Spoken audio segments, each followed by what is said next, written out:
Hello, everybody, and welcome back to the letter where we're continuing from where we left off. And so, our mom asked us if we want to go to our father's grave. It's like a no brainer to me. Of course, we'll go. I don't want to be a jerk, so let's go. I see. That's wonderful, she replied gently. Okay, so we're going. The sun was low, our shadows were long. Night's curtain spilled like a woman's hair over the lay of the land. Falling. Always falling. It would be dark soon. Mom walked with small steps, as she always had. Always? Really? When I was younger, one of her steps was 2 or 3 of mine. But now the situation was reversed. She asked me questions, all the same ones. How was Tokyo? How was I doing? Was I okay on money? Was work going okay? How about my studies? Was I feeding myself right? Same old, same old. But it wasn't. You couldn't call it that. How do you put it? Deep down inside it hurt. Because I've never exchanged this many words in person with Mom before. We reached the grave. Mom burned some incense. She sat down a new bouquet of flowers. She washed down the gravestone. Her hands glided through the air with practiced grace, while mine just held our bags and supplies without practice and without grace. How often did she come here? Everything she did looked choreographed, well performed. But this was no performance, I could tell. I saw more truth in the movement of her little fingers than in all of the holy books of the world. I didn't quite know how to put it. It ate away at me. Mom was always so gentle. And I was not. How could it be? How could our attitudes toward the man be so different? But the man stood bolt upright and did something remarkably ungraceful. Her face twisted in pain, as did I.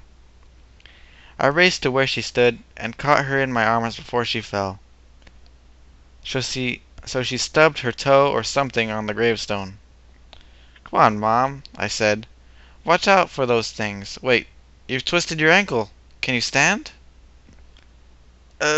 She replied. Ow, ow, ow, ow, ow.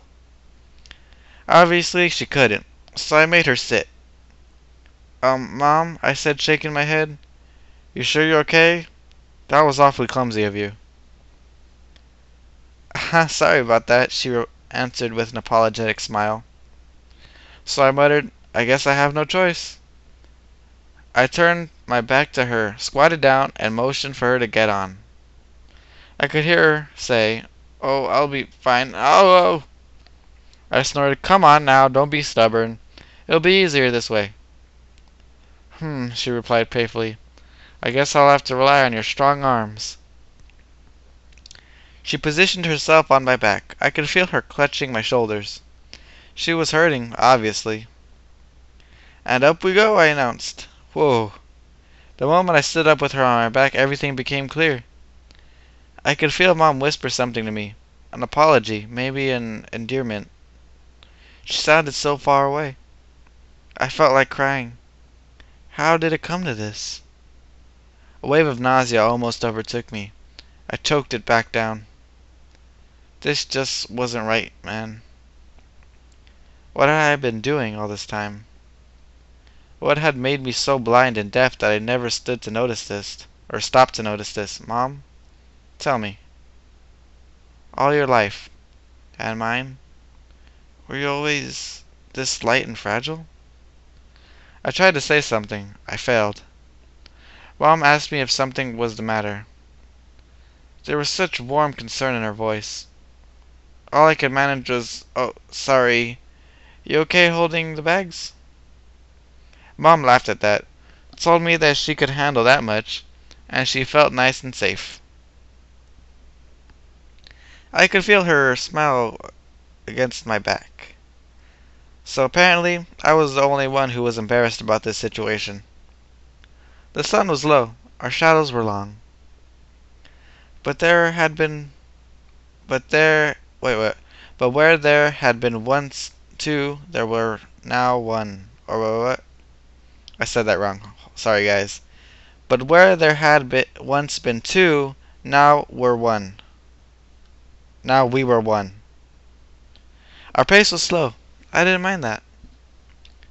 I wanted to do something, say something, apologizing to the woman I was carrying on my back, who had carried me in her belly, who had grown me into adulthood, who had grown so light, so fragile, so mortal. Now that was too late. So I stammered, "Sorry I never did more for you. I haven't been a very good son."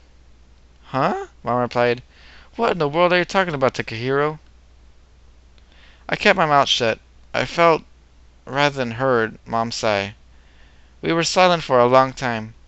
Then she sighed again and said, "For someone so smart, you're awfully dense." I could only imagine a surprised "Huh?" to that. I mean, what else could I have said? "You must be blind. Can't you see?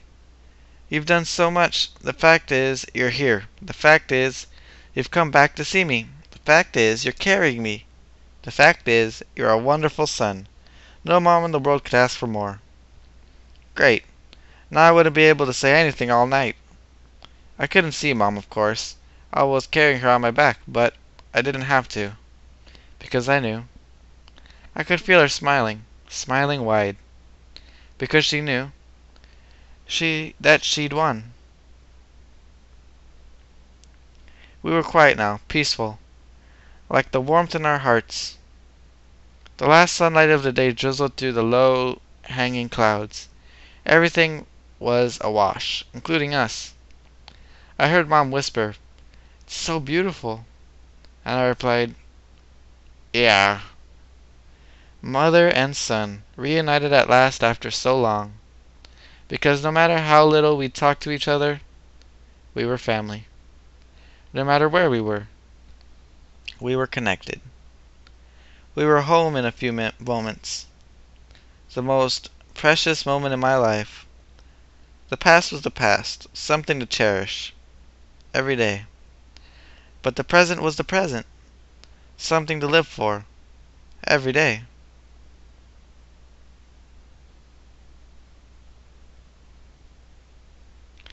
Mom was sound asleep by the time we got home, so I put her to bed gently as I could. She didn't wake up. I smiled wearily. I knew that this meant, after all, no dinner for me tonight. I hung around my room for a bit, but it was still too early to sleep. I walked out into the dark. No idea where I was going, but that was okay. My feet knew where to take me. "Right," I muttered. "How about the shrine?" The one and only playground in the entire village is located there. Lots of good memories. So why not? Everything was as I remembered. The sun had vanished. The light was high in the sky, its cold light splintering across the land. Sorry, guys. Not a single cloud in sight. Here and there, the stars punched holes of light in the veil of darkness overhead. There was rain.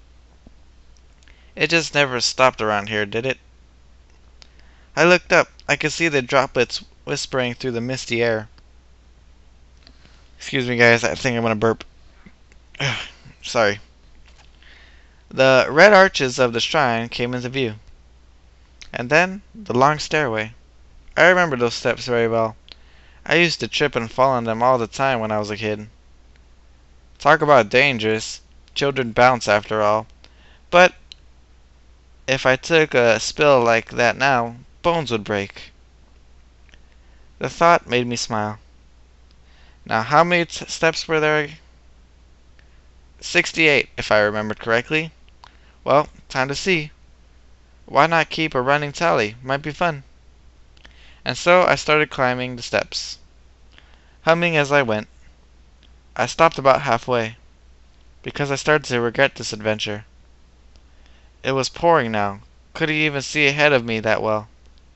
The stairs were getting slicker by the second, and the dirt trail I'd navigated to get here was turning into a muddy mire.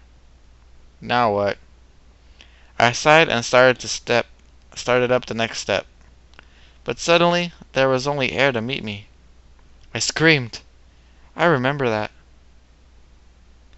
There was lots of loud noises, lots of bumps, pain,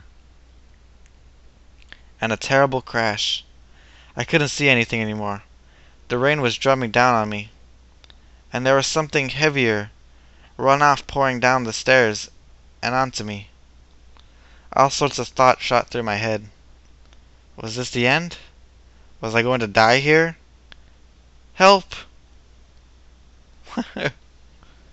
Okay? What's going on? Ow, ow, ow, ow, ow, ow, ow, I moaned. But the sun wasn't in any mood to show mercy. Stop shining, damn it! But the sun wasn't in any mood to listen. I looked around. First of all, it was really bright out. Second of all, the sun was high in the eastern sky. So, it was morning. A bad morning.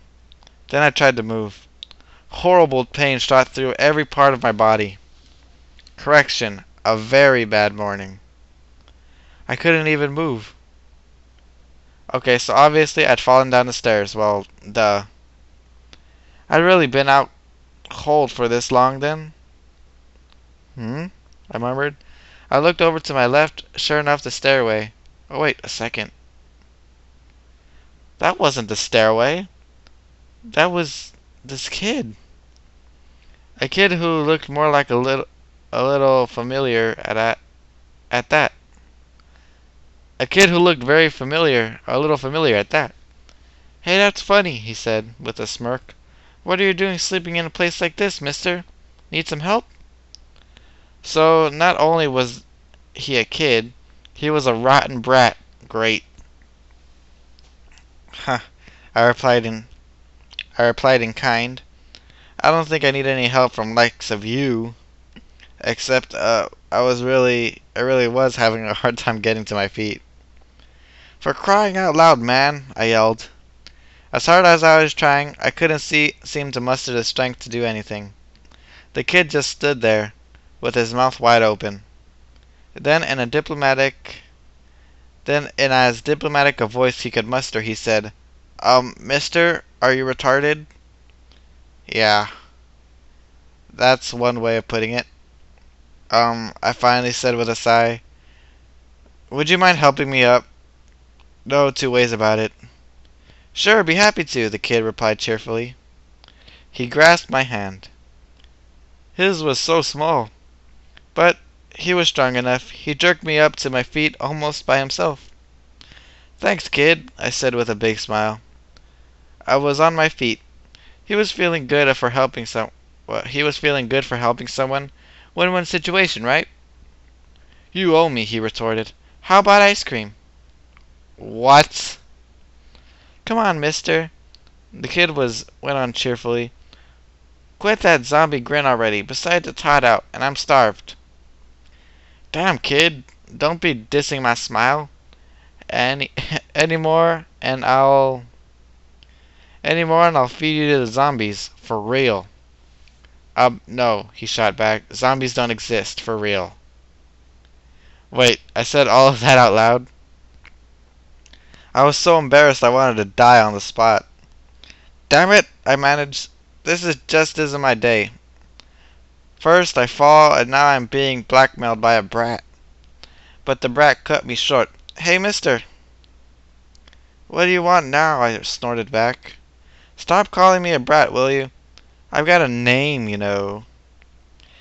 He stared up at me. Great, now what? A staring contest? If it was, then I lost in short order. Alright, fine, what's your name? Ahaha, he said with a smug grin. That's Takahiro Watanabe to you? This would have been fine except for the way he that every single part of his little body was bursting with pride. What in the world?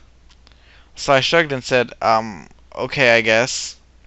But he just continued, entirely undeterred? Is that undeterred? Okay.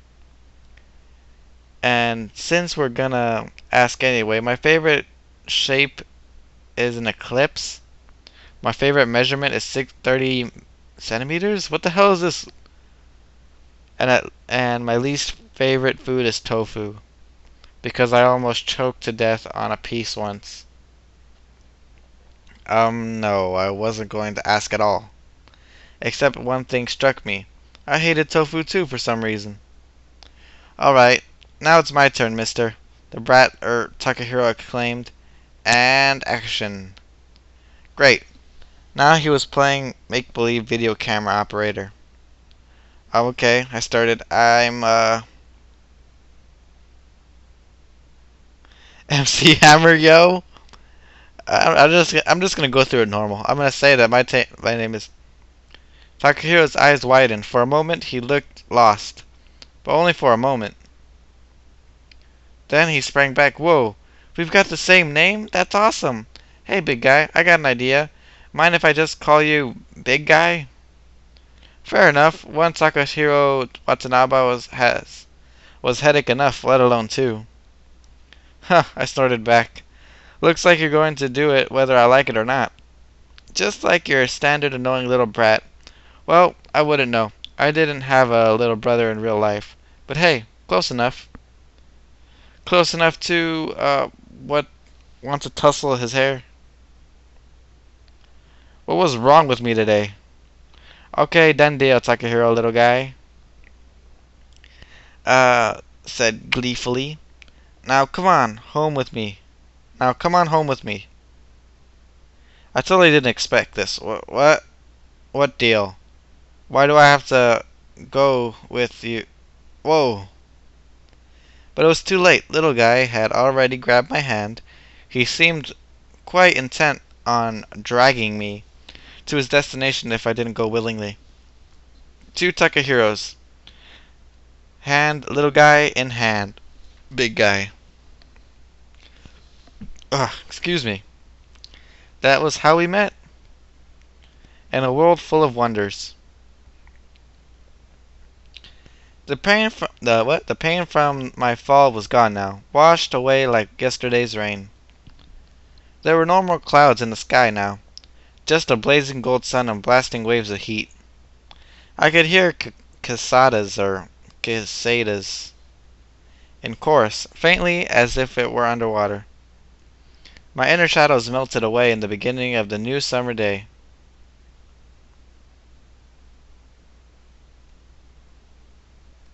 The path was long, the sun was blazing, the air was unbearably hot. And we were idiots. Idiot 1, little guy, skipped ahead, oblivious to it all. While Idiot 2, me, trudged behind, cursing the fact that he had a motorcycle license and no motorcycle to use it on at this moment. We reached the hilltop. There was a mailbox here. I knew where I was. I also knew it was hot as hell. The air shimmered around me, making it impossible to see very far into the distance. But unfortunately for me, into the distance was exactly where we were headed.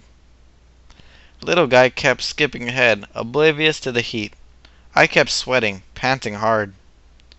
And no, not in a dirty way. I really was about to die here. Not that it mattered. I knew where we were going. Home. Little guy's home, not mine. Yet. We eventually struck up a conversation. You know, a single serving give and take for a single serving generation. Single serving for a whole bunch of things, as a matter of fact.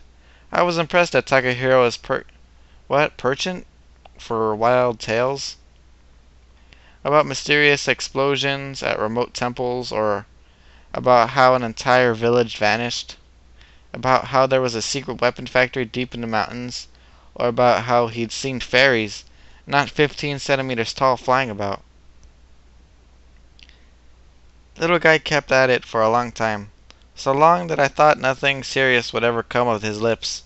But then suddenly he asked me a question. "So, big guy," he said, "tell me about your family." "Huh?" I managed. "My family? Well, let's see." I thought about it for a while. How was I supposed to answer this? Well, I guess technically my family didn't exist in this place. I chose my words with care.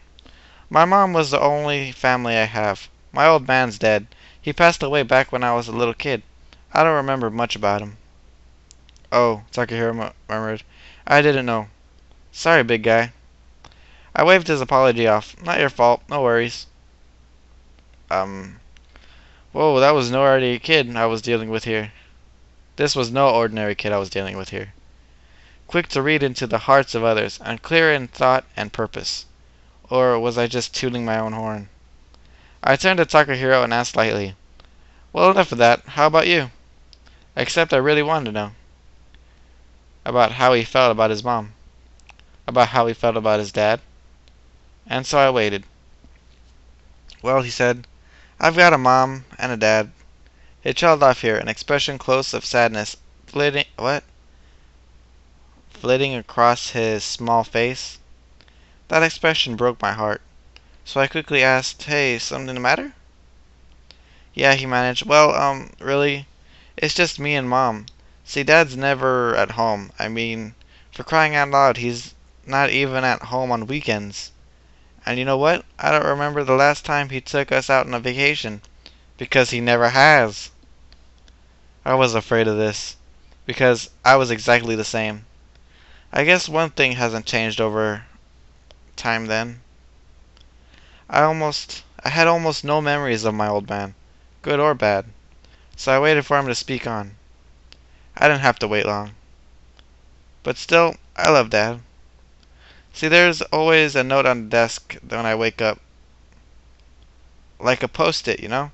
He always writes me something. Stay healthy, or how are your studies, or be good to your mother. Stuff like that. Not much, huh? No, actually, it's plenty. He does it every morning, without fail. And so I know how much he's thinking of me every day. And I thought, only a kid would say such a thing. Only a kid would say such a thing, yes. But only a kid could make me remember his warmth, his gentleness of spirit, my old man, my father. Why did it take me this long? I should have known better. Now that there was no way we'd meet again. This wasn't supposed to be happening, was it? Why now of all times? This wasn't fair. This just wasn't fair. Just like when I carried Mom on my back. Why didn't I ever grasp anything until it was too late? Why didn't I ever grasp anything until all that was left was silent regret? My poor parents. Hey, Takahiro piped up. You okay, big guy? The next thing I saw was his concerned face, right in front of mine. Well, no, I could really see him clearly, see him that clearly. Too many tears in my eyes. Oh, I was crying. So instead I said, there's still enough time, right? Huh? The little guy replied. Yeah, I continued. Would you mind introducing me to your dad? His eye widened a bit at this, but a moment later he flashed me in a dazzling smile and said, Sure, absolutely. He might be late from work, though. Then I'll just have to stay for a few days, huh? I shot back. Little guy grinned, gave me a thumbs up, and hollered, Rock on! I bust out laughing. And a moment later, so did he. Our laughter was huge, and the summer sky was huger still. The echo soared up, higher and higher, until they disappeared altogether. Down here on this earth, it was the beginning of sunset, and our shadows kept us company as we walked. Now I get it, I said to myself. Now I know why I'm here. Time for me to meet my old man, face to face. and to tell him, just once, thank you for having been my father. The dying sun ablazed ahead, coloring the sky with explosions of red and orange. We were right next to the Takahiro house now. I stopped at the doorway and took a moment to look around. It was like nothing ever changed. I knew this landscape by heart.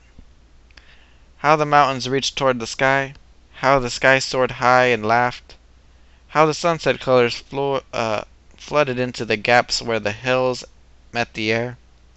Hollowed ground, all of it. Hey, big guy, Takahiro urged. Don't just stand there. Come in, come in. I snapped out of the space cadet mode and managed a smile. I walked through the door and whispered, I'm home.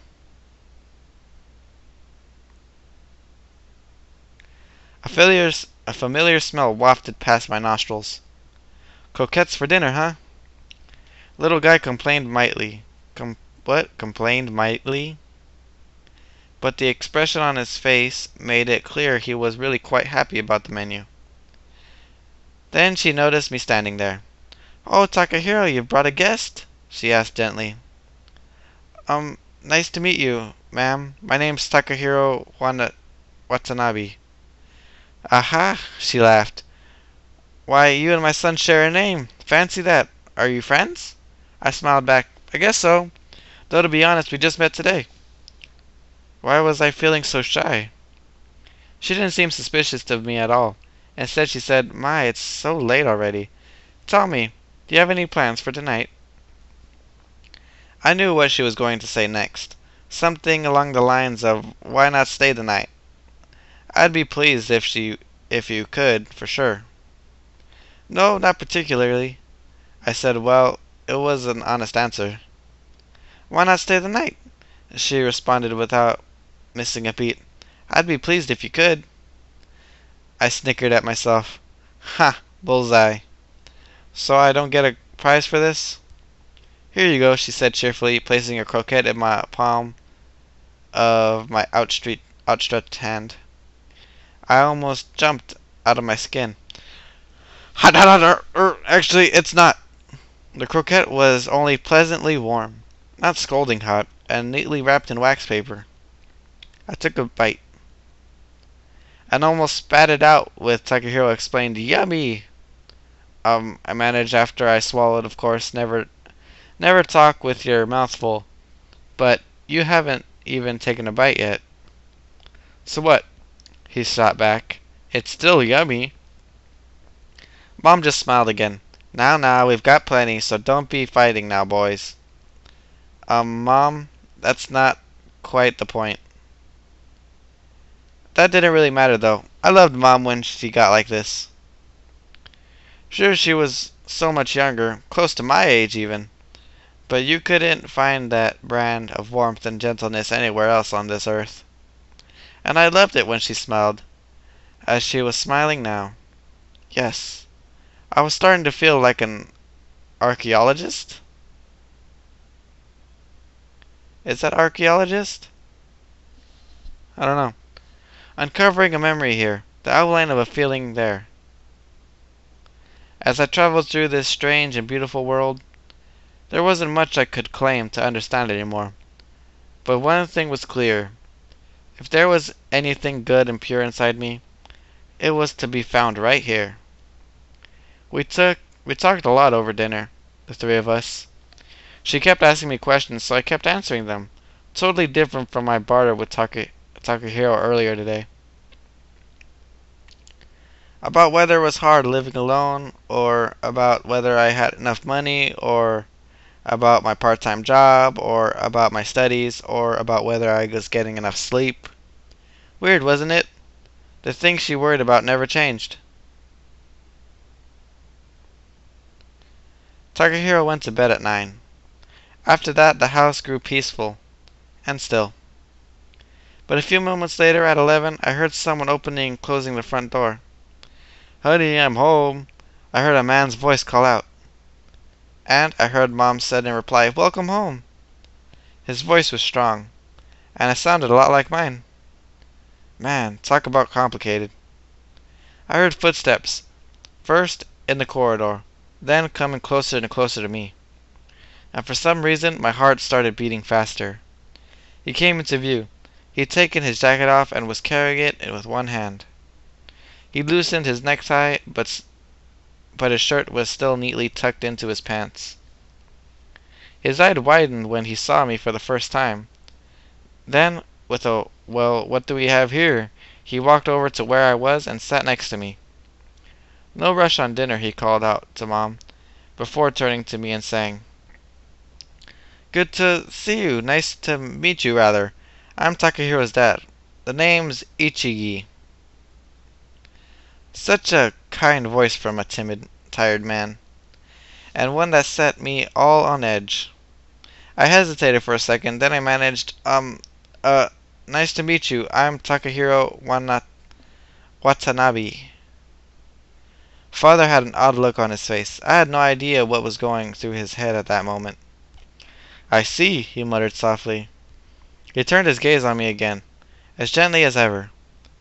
As I said before, I had no idea what was going through his head, but it didn't take a genius to see that something was bothering him. "Now," he said with a short silence, "I don't really know where I'm going with this, but mind if I ask you something?" Sure, go ahead," I stammered back. "Do you, by any chance, happen to be my son? From the future?" I was rendered totally speechless. I mean, who would have ever believed such a thing? It happened in comic books or in dreams. Apparently Father here would, and apparently he'd accept this, and me with open arms. My God. I finally managed. I, I think so. I gave him a weak smile. He just nodded and said, "Okay, I understand." We had a few drinks together, munched on some snacks. We did a bunch of stuff, I guess, but mainly we talked. Talked about what I was up to in the present, but what his work about what his work was like, about little guy, about Mom. Before long, Father mentioned that he'd have to return to work soon. Man, and he'd just come home. "Wow," he said with a smile. "I stayed longer than usual. Good to have guests every once in a while." Now I could see why little guy never saw Father in the flesh. Father was a policeman. Yeah, I'd always known that on an intellectual level, but I never really understood what that entailed up until today. And while I still didn't totally get it, it was obvious that he'd felt called to his line of work, even if it meant risking his life from time to time. At least those were his words. "What a busy man," I muttered. The house was silent now. The horse, what the hell? Mom was obviously asleep. But before long, I heard a noise at the door. I went to look, and to my surprise, it was Father. "Something wrong?" I asked. "Yeah," he replied. "I almost forgot." Such a kind smile on his face. Father motioned for me to follow him, and then silently made his way into little guy's room. And then he took a scrap of paper out of his pocket. He had something written on it. "Be nice to big guy." A memo pad, notes, handwriting. Wait a second. He'd do this every day without fail for me. Some new pearl of wisdom every day, every morning. I remember now. Father looked back at me and said, "You're a lot like I was when I was your age. Straightforward, easy to read. Can't tell a lie. Tough, isn't it?" That gentle smile was back on his face. Father looked forward into the darkness, toward the slumbering little guy. And then he started to recite the words that I knew by heart. I hate the word cute, but I love the word interesting. I hate it when you open up your diary and write, "It was hot today that." It was so hot today that ... dot dot dot. But I love the season itself. I hate loud noises, but when their voices raised in heated argument, I don't mind them so much. I hate those who tear you down with their words and actions. But I love when those who quietly build you up even when you don't deserve it. I hate being called a simpleton, but I'd rather be a simpleton than someone who uses a God-given talent to take advantage of others. I hate working hard, but I hate laziness so much more than that. I hate it when you blame others for your failures or failings, but I love it when you keep moving forward no matter what. These are my words of love to you.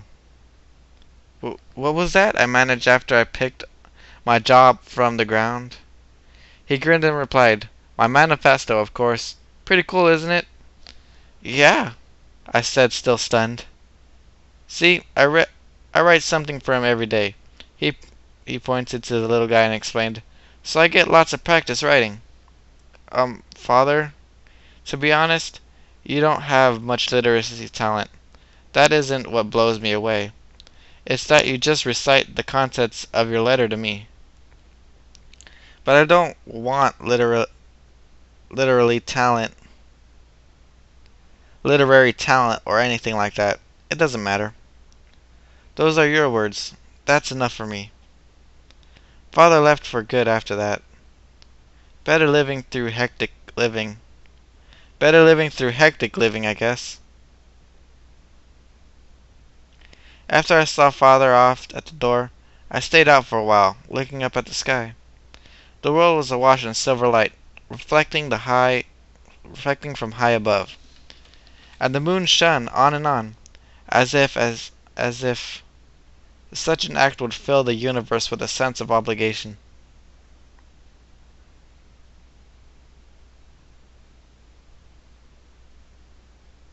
Morning came. The third morning I've seen since I've come home to the countryside, and the second morning I've seen since I've come back to the past? Why did I get the feeling that, as busy as Father was, I was the one in the real bind here?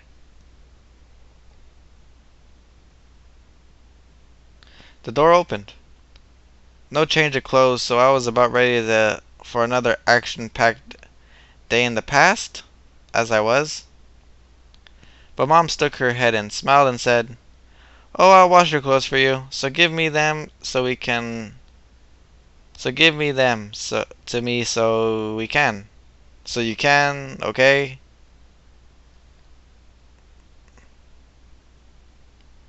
Um, you know what, guys? I think I'm gonna stop here. I was reading a lot, so next time we'll make a decision here, okay?